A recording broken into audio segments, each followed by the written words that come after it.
May mga tradisyon kami sa bahay na kinamulatan ko sa aking ama na kapag bagong taon, may mga bawal at talagang hindi nawawala sa aming hapag. Bawal is manok. Sabi kasi ni Erpat, parang dahil daw isang kahig, isang tuka ang manok, ang hindi naman nawawala sa amin is any form of noodles. Parang birthday.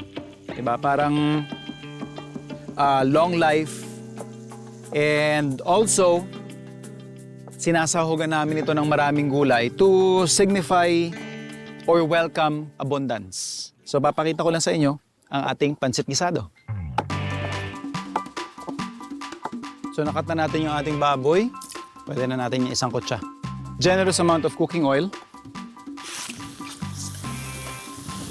Habang binabrown natin yung ating meat, dito naman tayo sa ating mga panggisa.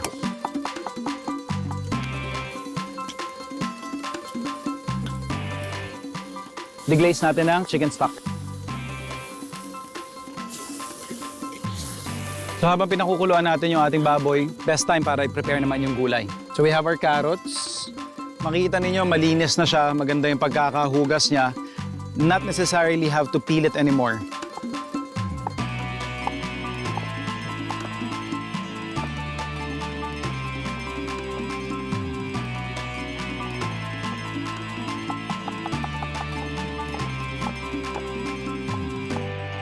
At this point, actually, luto na yung baboy natin.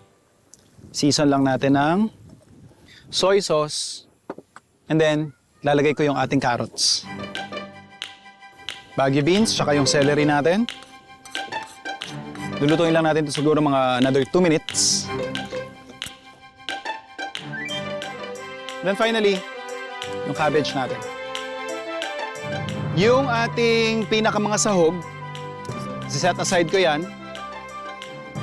Para syempre hindi ma-overcook. Parang lalabas yan, magiging garnish na lang. Yung ating bihon.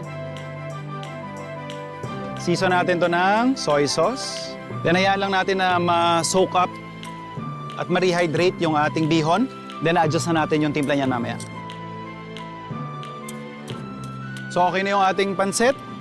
Itotoss na lang natin doon sa ating mga gulay at saka yung karne. Pwede tayo mag-serve.